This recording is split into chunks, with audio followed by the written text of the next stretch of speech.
Shock. Britain's gone wild as Lord Frost destroys EU last resort of withstand Article 16 against UK. Britons have expressed anger at the European Union after Lord Frost crushed the bloc's hopes of the government climbing down in Brexit negotiations.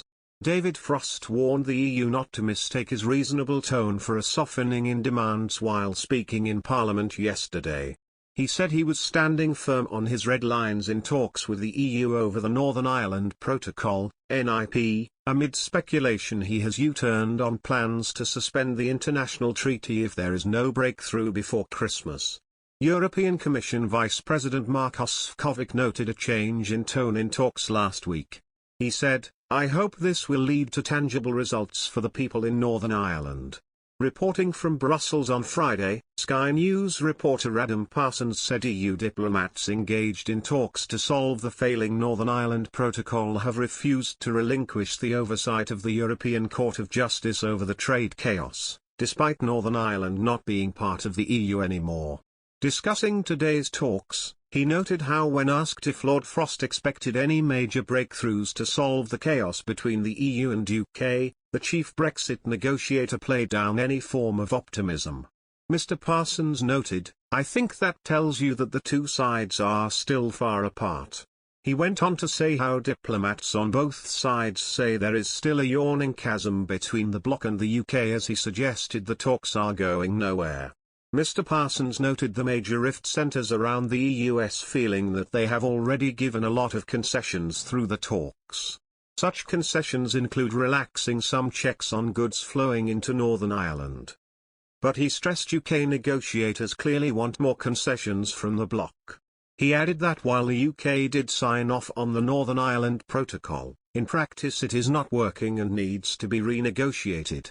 Despite this, the EU maintained that all sides were aware of the Trade and Good Friday Agreement issues that may be experienced upon implementation of the protocol. Bloc leaders also argue Lord Frost acknowledged foreseeable issues at the time of signing the protocol.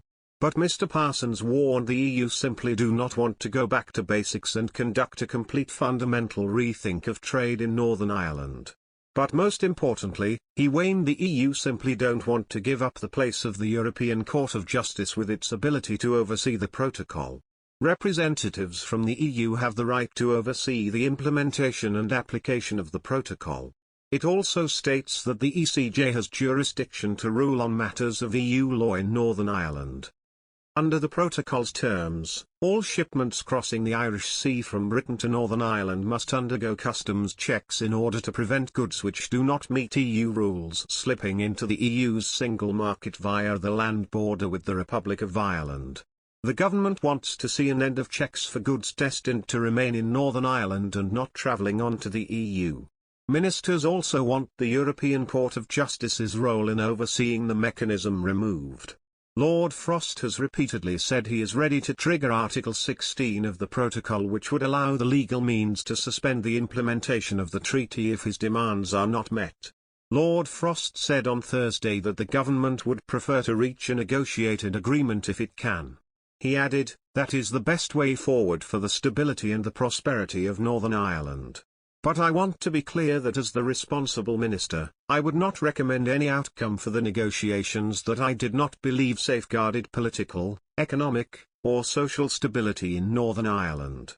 Maros Šefčovič, the EU's chief negotiator, had suggested that the EU's new measures on the protocol will create an express line on trade between Northern Ireland and Britain, resulting in a win-win situation for all, the EU's lead negotiator has said. The bloc also offered to permanently slash customs paperwork by 50%, along with the removal of up to 80% of checks.